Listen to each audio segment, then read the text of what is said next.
Boa noite a todos.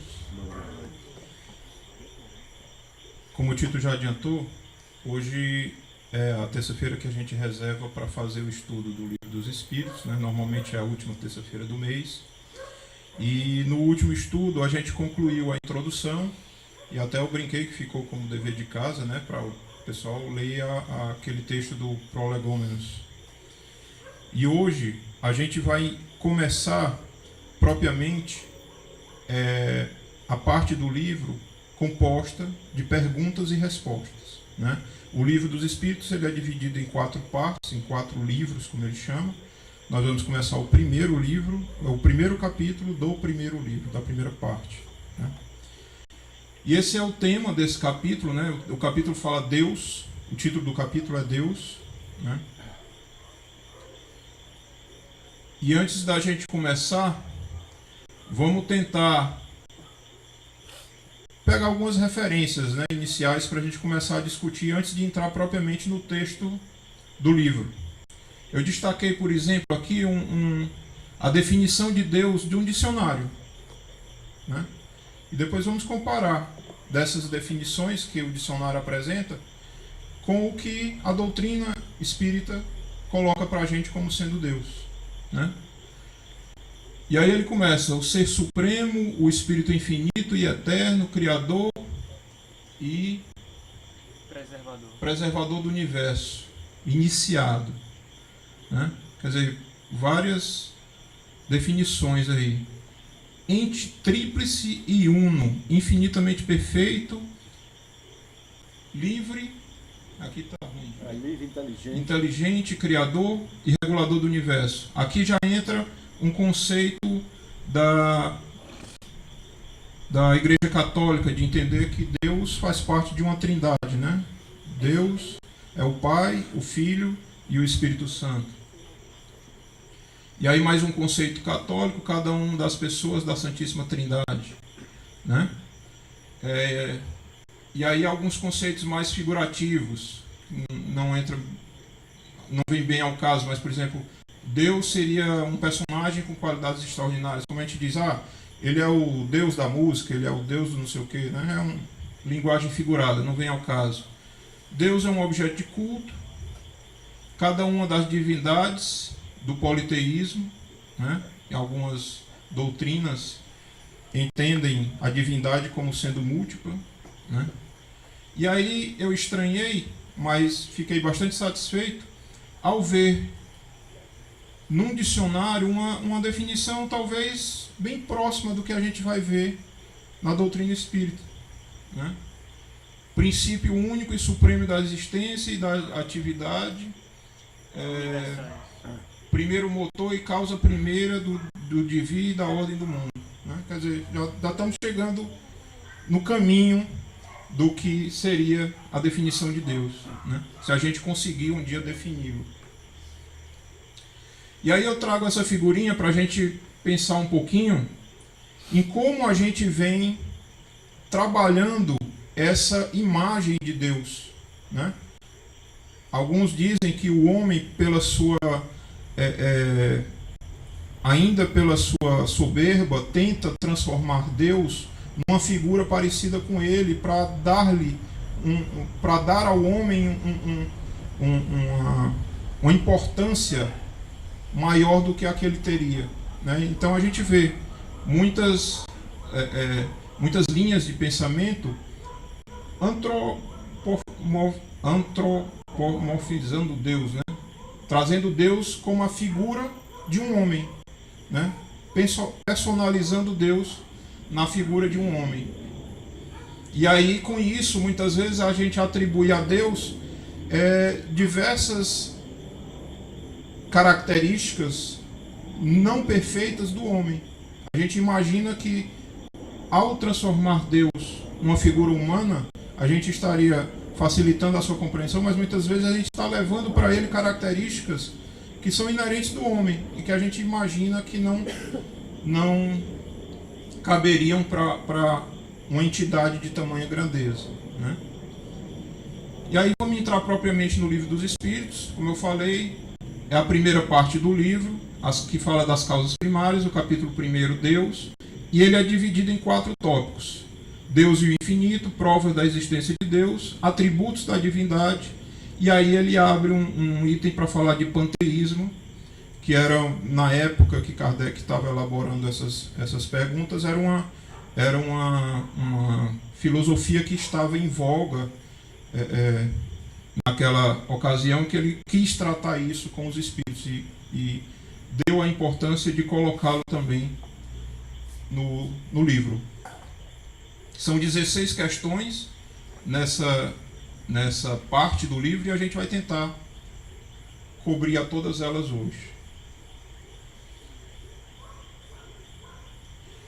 E a primeira delas é a pergunta que eu coloquei como título da apresentação, que diz: o que é Deus? Só olhando para a pergunta, o que é que a gente já nota de diferente, de abordagem diferente daquela que normalmente a gente dá, né? Quando a gente pergunta o que é Deus, o que é que isso está trazendo implícito na pergunta? Uma tentativa de Kardec de não personalizar Deus, perguntando quem é Deus. A partir do momento que ele perguntasse quem é Deus, ele já estaria limitando por entender que quem se refere a uma pessoa, né? Então ele amplia a pergunta para que a resposta seja mais ampla e mais certeira no que os espíritos queriam apresentar. E aí os espíritos dizem que Deus é a inteligência suprema, causa primária de todas as coisas. Ou seja, em momento algum, eles colocam Deus como um ser, como uma entidade. Eles falam que Deus é uma inteligência suprema, né? Até que ponto isso está já hoje ao nosso alcance para compreensão, né, do que é ser essa inteligência suprema. E aí Kardec, depois dessa primeira pergunta, ele pergunta aos espíritos: o que devemos entender por infinito? Não tem nada a ver com a resposta que foi dada à primeira pergunta, mas Kardec provavelmente já estaria tentando direcionar para uma pergunta seguinte que vai aparecer, em que se compara Deus a infinito, né?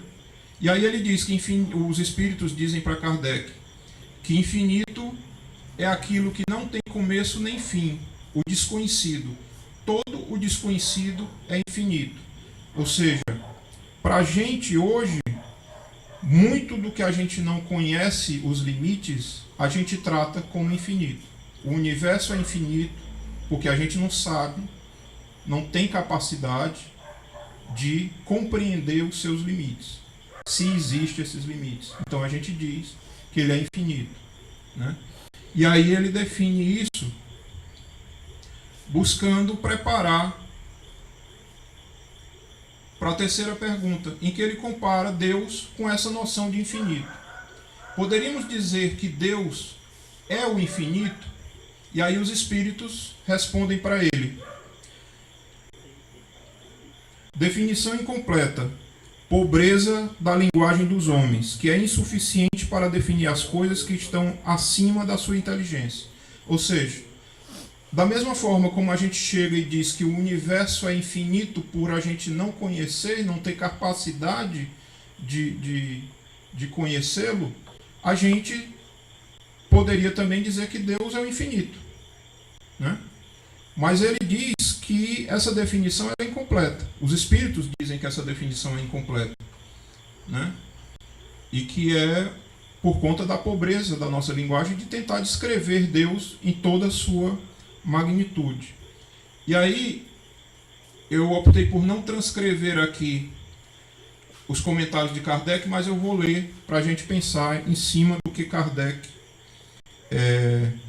concluiu com base nas respostas que ele recebeu. E aí Kardec diz: Deus é infinito em suas perfeições, mas o infinito é uma abstração. Dizer que Deus é o infinito é tomar o atributo pela própria coisa, e definir uma coisa que não é conhecida por uma coisa que também não o é. Né? Vamos pegar essa primeira frase da observação de Kardec, que diz: Deus é infinito em suas perfeições, mas o infinito é uma abstração. Ou seja, por mais que a gente tente classificar Deus como ser infinitamente bom e justo, são atributos. Ele não é o infinito. Infinitas são suas perfeições, suas características. E que a gente não deve confundir um atributo com a causa daquele atributo. E aí ele pergunta: onde podemos encontrar a prova da existência de Deus? Aqui a gente já entra na segunda parte, que fala das provas da existência de Deus, que eu coloquei aqui no mesmo slide, mas já é a segunda parte. E aí os espíritos respondem a Kardec que, num conceito que era usado nas próprias ciências materiais, poderia ser utilizado para aplicar também no conceito de Deus, né? Que é o conceito de que não há efeito sem causa. Procurai a causa de tudo que não é obra do homem, e vossa razão vos responderá. Muitas vezes a gente tenta procurar comprovações da existência de Deus em coisas materiais, né? E a gente diz, não, tudo é criação de Deus. Mas muita coisa, outros espíritos e até nós mesmos co-criamos junto com Deus. Quando eu digo que tudo é uma criação de Deus, eu não posso levar isso ao pé da letra. Dizer que, por exemplo, essa mesa é uma criação de Deus. Essa mesa é uma criação de um homem que recebeu de Deus inteligência e capacidade para criar facilidades para a sua vida, né? Mas a partir do momento que eu vou subindo nessa ordem, eu parto da mesa, chego no homem e vejo que o homem é fruto de uma evolução, que veio de um ser antigo, que nasceu de um líquido que se formou na criação da Terra e que o planeta se formou. Eu posso ir voltando isso até um momento em que eu vou dizer, olha, aqui eu não sei mais explicar. E aí com isso eu vou compreender propriamente a comprovação da existência de Deus, né? Entender que tudo isso é obra de um acaso seria simplificar demais todo esse processo de criação.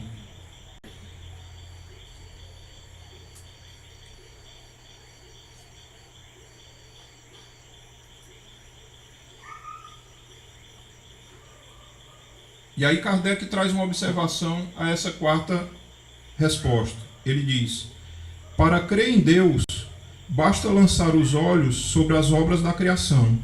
O universo existe, ele tem, pois, uma causa. Duvidar da existência de Deus seria negar todo efeito, negar que todo efeito tem uma causa e adiantar que o nada pode fazer alguma coisa. Ou seja, imaginar que todo o universo é criação de um nada que de repente se transformou em alguma coisa,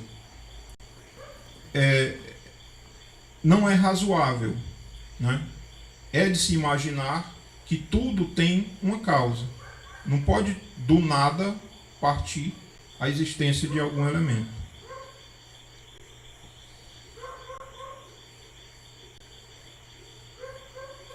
E aí Kardec pergunta para os espíritos que consequência se pode tirar do sentimento intuitivo de que todos os homens carregam em si mesmo da existência de Deus. E aí a gente faz uma observação com relação a essa pergunta. O que é que Kardec estava querendo considerar aqui? Os estudos de arqueologia, se você pegasse as organizações sociais mais antigas você vai identificar referências à existência de divindades, a cultos religiosos, né? E você via que isso era comum a toda a sociedade que era estudada, né? Então Kardec traz isso como um elemento para a sua pergunta. É o sentimento intuitivo de que todo homem carrega da existência de Deus. E aí os espíritos respondem que Deus existe, pois de onde lhes virá esse sentimento se não ele se apoiasse em nada? É uma consequência do princípio de que não há efeito sem causa, né? Ou seja, se há essa intuição em todo ser humano de que existe uma força maior, uma divindade, a quem ele presta reverência e cultos, desde as mais antigas, os mais antigos registros da humanidade, então há aí por trás uma referência bastante concreta da existência de Deus. E aí na sexta pergunta, Kardec tenta aprofundar um pouco mais esse conceito. E aí pergunta, esse sentimento íntimo da existência de Deus que trazemos conosco, não seria efeito da educação e o produto das ideias adquiridas? E aí os espíritos remetem aos selvagens, né? Um termo que normalmente foi utilizado no Livro dos Espíritos para se referir àquelas organizações sociais antigas sejam índios, tribos, ou mesmo estudos arqueológicos, né? E aí os espíritos dizem, se assim fosse, por que os vossos selvagens teriam esse sentimento? Porque algumas pessoas defendiam que essa intuição do homem da existência de Deus era fruto da cultura, que estaríamos todos imersos numa cultura religiosa, que com algumas variações de culto, mas todos crendo na existência da divindade, e por existirmos no meio dessa cultura e dessa educação, absorveríamos isso. E aí os espíritos remetem para os mais antigos, para os selvagens, que lá naquela época já existia esse conceito, né? E aí Kardec faz uma observação.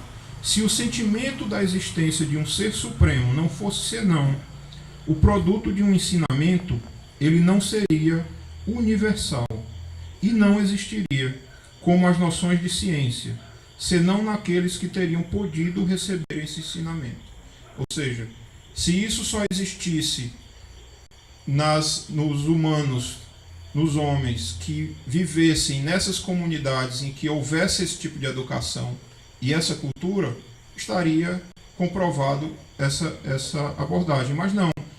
Esse sentimento inato existia em todas as comunidades, as mais precárias possíveis. Ou seja, era um sentimento que já vinha com o homem desde outras eras, né?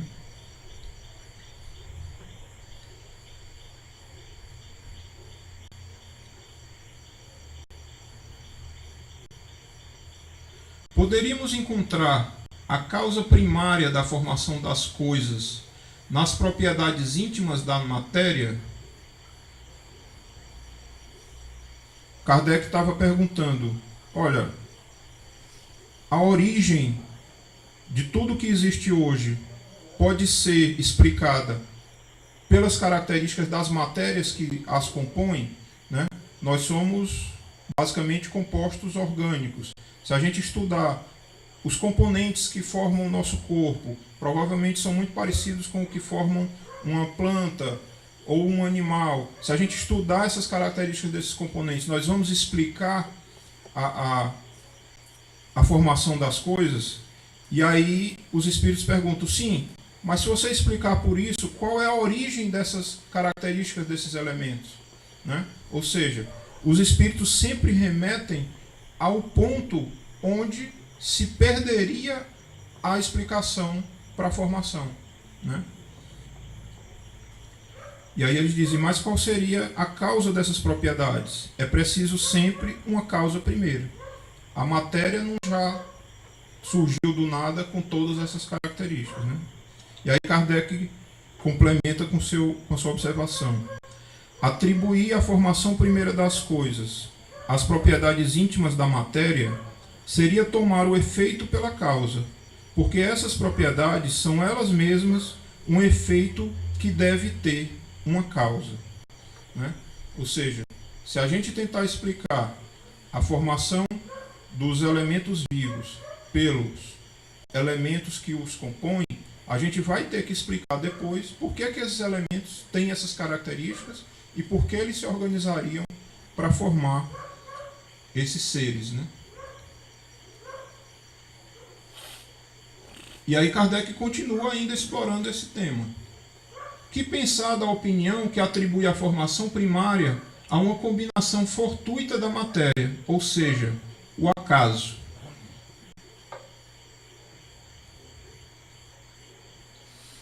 E aí os espíritos respondem para eles.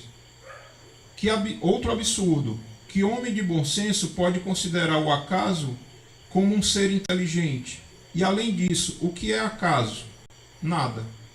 Ou seja, imaginar que nós somos frutos de uma ocorrência aleatória ocorrida num passado muito remoto seria imaginar que todo esse sistema inteligente que foi criado surgiu do nada, né? Mais uma vez, os espíritos buscam levar Kardec para a origem das coisas, para aquele ponto em que a explicação não chegou. E aí eles mostram que aí seria a comprovação da existência divina. Kardec complementa a resposta com a sua observação dizendo: a harmonia que regula as atividades do universo revela combinações e fins determinados, e por isso mesmo revela a força inteligente. Atribuir a formação primeira ao acaso seria um contrassenso, porque o acaso é cego e não pode produzir os efeitos da inteligência. Um acaso inteligente não seria mais um acaso.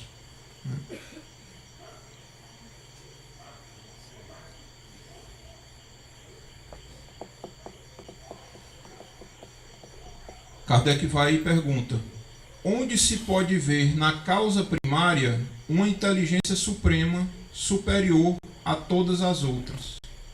Né? Ele remete à resposta que foi dada na primeira pergunta, que fala que Deus é a inteligência suprema, criador primeiro de todas as coisas, e aí ele traz esse conceito para uma nova pergunta. E aí os espíritos respondem: tendes um provérbio que diz isso: pela obra se reconhece o artífice. Pois bem, olhai a obra e procurai o artífice. É o orgulho que engendra a incredulidade. O homem orgulhoso não vê nada acima dele, e é por isso que ele se chama de espírito forte. Pobre ser que um sopro de Deus pode abater. Aqui ele traz aquele conceito de que o homem orgulhoso, o homem que se reveste de um conhecimento maior do que o que ele imagina ter, que nega Deus através de explicações diversas, de sistemas que eles criam. Os espíritos pegam esses conceitos e remetem mais uma vez à origem maior, né? E aí Kardec complementa: julga-se o poder de uma inteligência pelas suas obras. Nenhum ser humano, não podendo criar o que produz a natureza, a causa primeira, pois é a inteligência superior à humanidade. É uma inteligência superior à humanidade. Quaisquer que sejam os prodígios realizados pela inteligência humana, essa inteligência tem em ela mesma uma causa. E quanto mais o que ela realiza é grande, mais a causa primeira deve ser grande. Esta inteligência é a causa primeira de todas as coisas, qualquer que seja o nome sob o qual o homem a designa. Ou seja, por mais que o homem atinja um dia a capacidade de fazer coisas,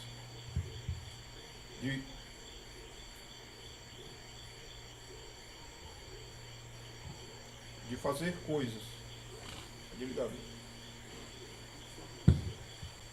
Alô? De fazer coisas que se equivala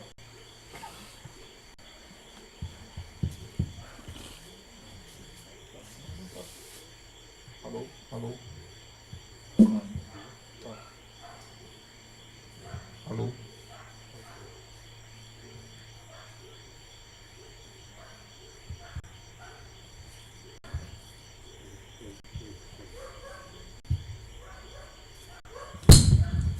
Alô? Fio entupido. Por mais que o homem um dia adquira conhecimento tal para fazer prodígios, para curar, para estender a capacidade de vida do homem, para promover coisas hoje não imaginadas, por mais que ele atinja esse patamar, ainda vai haver uma inteligência maior do que essa, que foi aquela que permitiu toda essa evolução, né? Então, por mais que o homem um dia chegue num patamar de evolução intelectual, ele nunca vai ser o criador da humanidade. Então, reforça a ideia da inteligência suprema divina.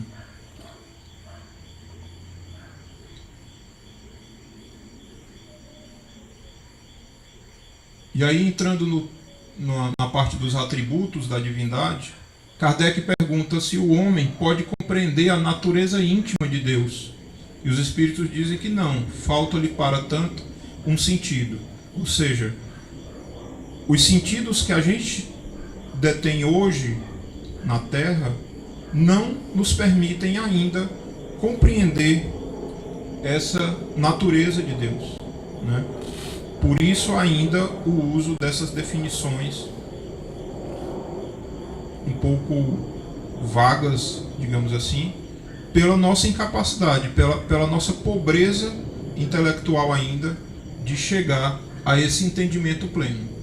E aí Kardec pergunta, será um dia permitido ao homem compreender o mistério da divindade? E aí os espíritos dizem, quando o seu espírito não estiver mais obscurecido pela matéria e pela sua perfeição tiver se aproximado dela, então haverá e compreenderá.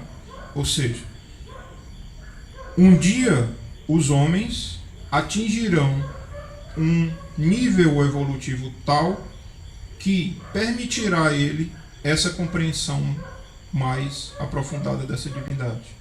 Inclusive, utilizando aí a figura do verá, né? Ou seja, o verá aqui, muito mais do que a questão visual, é a identificação, a compreensão total desse mistério da divindade, né?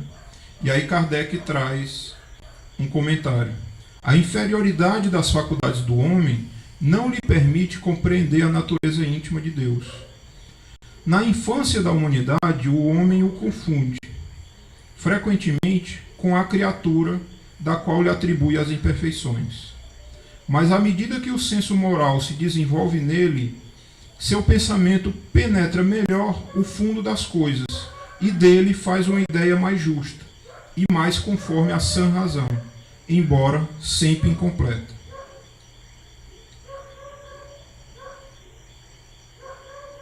Aquilo que a gente falou no começo.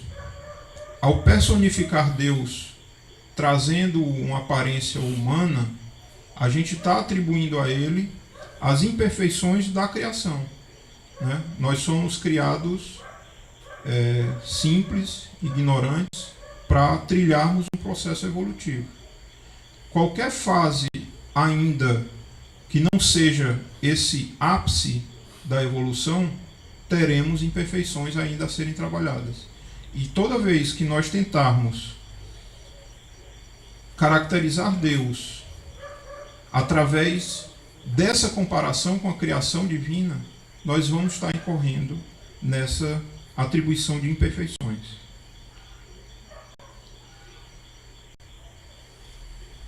E aí Kardec pergunta: se não podemos compreender a natureza íntima de Deus, podemos ter uma ideia de alguma de suas perfeições? Sim, de algumas. O homem as compreende melhor à medida que se eleva acima da matéria. Ele as entrevê pelo pensamento. Ou seja, toda vez que a gente tentar compreender a natureza de Deus, ainda ligado às questões materiais, nós vamos estar incorrendo em grandes erros, né? Nós tratarmos a justiça divina ou a misericórdia divina baseada em atributos materiais, a gente vai estar incorrendo em grandes erros. E quanto mais o homem se eleva, se afastando da questão material, mais próximo ele vai estar de entrever essas características da natureza divina, né? Quando dizemos que Deus é eterno, infinito, imutável, imaterial, único, todo-poderoso, soberanamente justo e bom, não temos uma ideia completa de seus atributos? Kardec pergunta aí para os espíritos se esses elementos conseguem abarcar por completo a definição dos atributos de Deus. E aí os espíritos respondem: do vosso ponto de vista, sim, porque acreditais tudo abraçar. Mas sabei bem que há coisas acima da inteligência do homem mais inteligente, e para as quais vossa linguagem limitada, as vossas ideias e as vossas sensações não têm expressão adequada. Aqui é porque eu estou lendo uma tradução diferente da que eu copiei por aí, mas o conceito é o mesmo. A razão nos diz, com efeito, que Deus deve ter essas perfeições num grau supremo, pois se tivesse uma de menos, ou que não fosse em grau infinito, não seria superior a tudo, e por conseguinte, não seria Deus. Para estar acima de todas as coisas, Deus não deve estar sujeito a vicissitudes e não pode ter nenhuma das imperfeições que a imaginação é capaz de conceber. Ou seja, todas aquelas características que Kardec colocou na pergunta,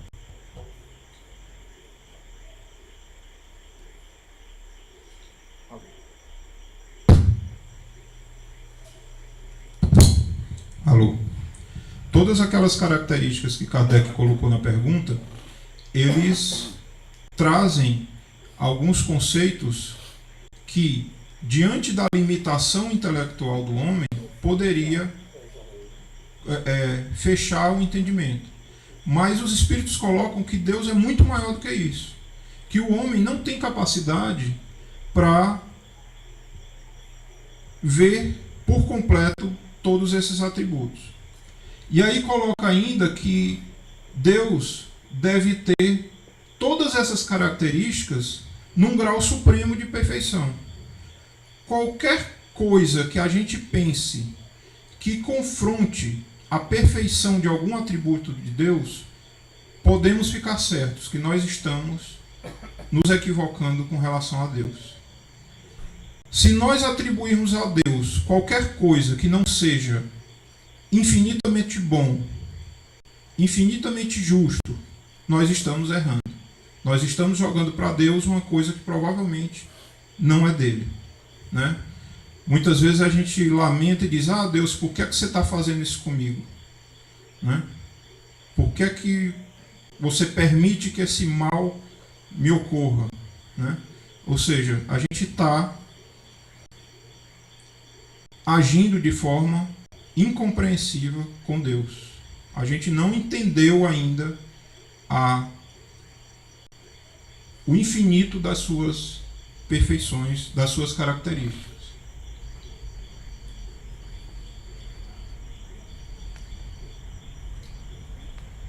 E aí Kardec começa, no seu comentário, a resposta dos espíritos, a fazer um detalhamento de cada um daqueles atributos que ele colocou na pergunta, né?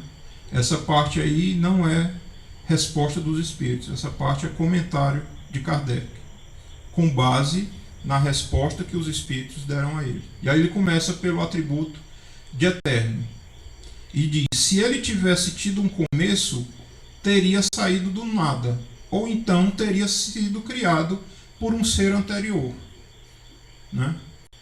E assim que pouco a pouco remontamos ao infinito e à eternidade. Ou seja, se a gente, por algum motivo, não entende esse atributo de eterno, de infinito, a gente vai estar dando abertura para considerações que desconstroem a figura de Deus. A existência de um outro ente criador, de uma outra força criadora, que em algum momento criou Deus.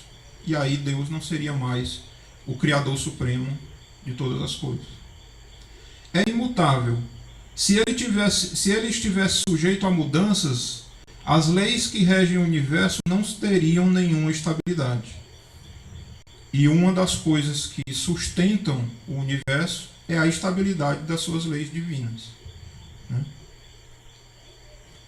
Deus é imaterial, quer dizer, sua natureza difere de tudo o que chamamos de matéria, pois de outra forma ele não seria imutável, estando sujeito às transformações da matéria.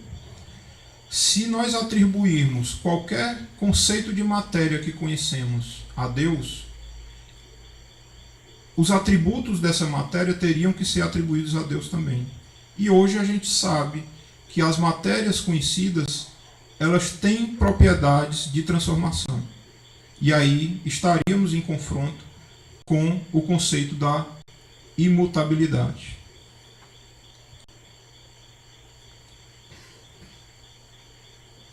Notem que no comentário, Kardec fala de tudo o que chamamos de matéria, porque é desconhecido, né?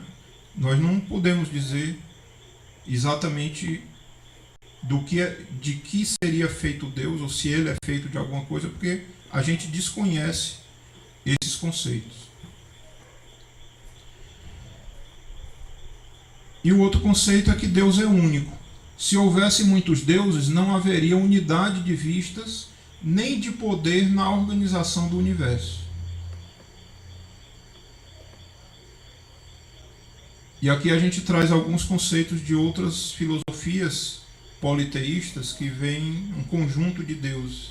E normalmente essas filosofias, elas atribuem a um desses deuses um poder maior, né? Ou seja, entendendo essa questão, eles se organizam de forma a dar a um desses elementos um poder que garantiria essa característica da unidade de vistas, né? É todo poderoso porque é único. Se não tivesse o poder soberano, haveria alguma coisa mais poderosa ou tão poderosa quanto ele, que assim não teria feito todas as coisas. E aquelas que ele não tivesse feito seriam obras de um outro Deus. A partir do momento que a gente considera Deus todo-poderoso, a gente está descartando a existência de qualquer outro elemento que possa ter uma força similar ou superior a ele, porque aí ele já não mais seria Deus, né? E aí muitas vezes a gente vê alguns irmãos nossos se perdendo na questão entre Deus e diabo, atribuindo forças divinas a entidades que não merecem essa classificação, né? Deus é soberanamente justo e bom. A sabedoria providencial das leis divinas se revela nas menores como nas maiores coisas. E esta sabedoria não nos permite duvidar da sua justiça, nem da sua bondade. Aquilo que a gente já falou. Se em algum momento a gente duvida ou atribui a Deus alguma a causa de alguma consequência que não seja soberanamente bom e justo, nós estamos incorrendo em erro.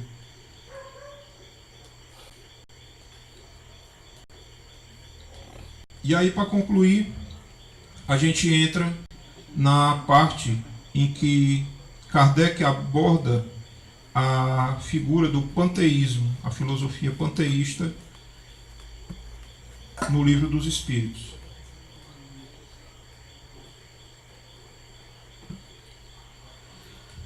E aí ele pergunta: Deus é um ser distinto, ou seria, segundo a opinião de alguns, a resultante de todas as forças e de todas as inteligências do universo reunidas? Existia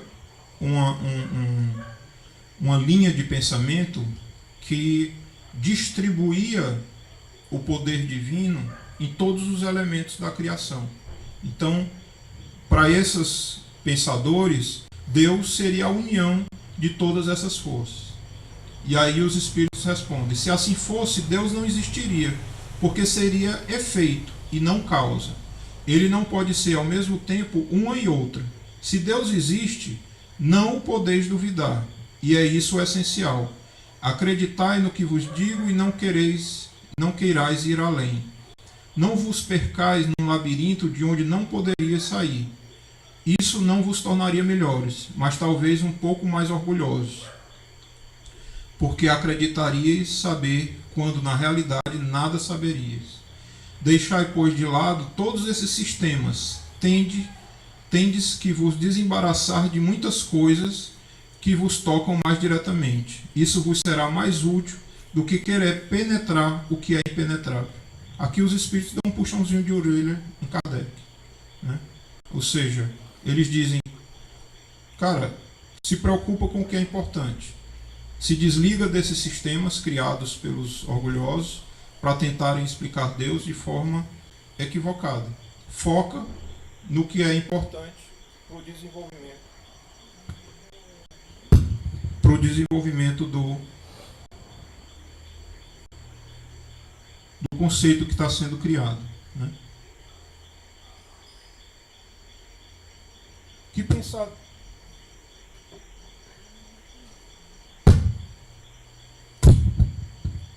pensar da opinião de alguns, da opinião segundo a qual todos os corpos da natureza, todos os seres, todos os globos do universo seriam partes da divindade e constituiriam pelo seu conjunto a própria divindade, ou seja, o que pensar da doutrina panteísta? Não podendo ser Deus, o homem quer pelo menos ser uma parte de Deus. Ou seja, ainda se desligando daquela atitude de personalizar Deus como um humano, aqui já é uma outra vertente. Ele distribui a divindade em todos os elementos da criação. E aí os espíritos dizem que isso ocorre porque o homem quer fazer parte desse poder, quer ser parte desse poder. Não podendo ser Deus, o homem quer, com esse conceito, pelo menos ter uma parte desse poder atribuído a Deus, né? Os que professam essa doutrina pretendem nela encontrar demonstração de alguns atributos de Deus. Sendo os mundos infinitos, Deus é, por isso mesmo, infinito. O vácuo, ou o nada não existindo em parte alguma, Deus está em toda parte. Deus estando em toda parte, pois que tudo é parte, integrante de Deus, dá a todos os fenômenos da natureza uma razão de ser inteligente. O que se pode opor a esse raciocínio? Ou seja, Kardec constrói ainda essa ideia do panteísmo, né? E aí os espíritos dizem: a razão reflete maduramente e não vos será difícil reconhecer-lhe o absurdo. E aí Kardec faz uma observação. Essa doutrina faz de Deus um ser material, que, embora dotado de uma inteligência suprema, seria em grande o que somos em pequeno. Ora, a matéria se transformando sem cessar. Se o fosse assim, Deus não teria nenhuma estabilidade e estaria sujeito a todas as vicissitudes, a todas as necessidades, mesmo da humanidade. Faltar-lhe-ia um dos atributos essenciais da divindade, a imutabilidade. As propriedades da matéria não podem se aliar à ideia de Deus sem o rebaixar em nosso pensamento, e todas as sutilezas dos sofismas não chegariam para resolver o problema de sua natureza íntima. Não sabemos tudo o que ele é, mas sabemos o que ele não pode deixar de ser, e esse sistema está em contradição com as suas propriedades mais essenciais. Ele confunde o Criador com a criatura, absolutamente como se quisesse que uma máquina engenhosa fosse parte integrante do mecânico que a concebeu. A inteligência de Deus se revela em suas obras, como a de um pintor em seu quadro, mas as obras de Deus não são mais o próprio Deus, que o quadro não é o pintor que o concebeu e executou, né? Ou seja, ocorreremos em erro toda vida que confundirmos Criador e criatura. Nós temos que separar muito bem esses elementos e entender que tudo que é criação divina não é Deus, é fruto da sua ação na matéria, nos homens e em tudo que há.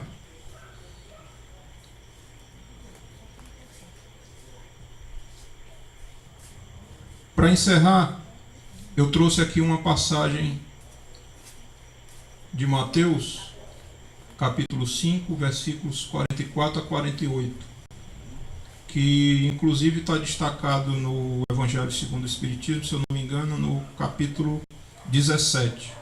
Não é porque eu decoro, não, é porque eu li antes de trazer para cá.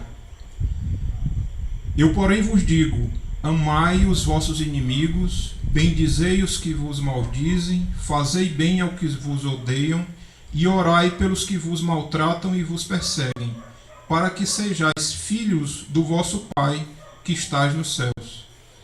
Porque faz que o seu sol se levante sobre os maus e bons, e a chuva desça sobre justos e injustos. Pois, se amardes o que vos amam, que galardão tereis? Não fazem os publicanos também o mesmo? E se saudardes unicamente os vossos irmãos, que fazeis demais? Não fazem os publicanos também assim? Sede vós, pois, perfeitos, como perfeito é o vosso Pai que está no céu. O que é que a gente pode tirar aqui desses textos? Elementos que foram discutidos aqui nas perguntas e respostas, né? Por exemplo, nesse versículo 45, deixa bem claro que Deus é justo, é bom, ele age igualmente com todos. Deus não faz diferença, né? A partir do momento que a gente imaginar que Deus atua de forma diferente, que faz diferença entre seus filhos, sua criação, a gente está atribuindo imperfeições a Deus. E aí Jesus coloca aqui uma série de elementos que para nós ainda estão tão distantes que poderiam ser considerados atributos divinos para a gente hoje, no nosso nível de evolução. Amar os nossos inimigos. Hoje a gente mal consegue amar aqueles com quem a gente convive, né? Bendizei os que vos maldizem. Ou seja, só emanar coisa boa, energia boa, independente da energia que esteja sendo enviada para você. Fazei o bem aos que vos odeiam. Mostrar uma coisa diferente para a humanidade. Mostrar que há uma forma diferente de agir. Uma forma boa, uma forma positiva. Orar pelos que vos maltratam e vos perseguem. Ou seja, reconhecer que há imperfeição no irmão e que, pela solicitação divina, nós podemos ajudar esse irmão a crescer também junto conosco. E um dia, recebendo a capacidade para ter todas essas características, a gente vai se aproximar do que pode ser chamado de um filho de Deus, né? E aí chegar um dia a ser perfeito como perfeito é o Pai, e que ainda está tão distante da nossa compreensão, do nosso perfeito entendimento, e com isso ainda nos levando a atitudes muitas vezes equivocadas por falhar nessa avaliação. Muito obrigado.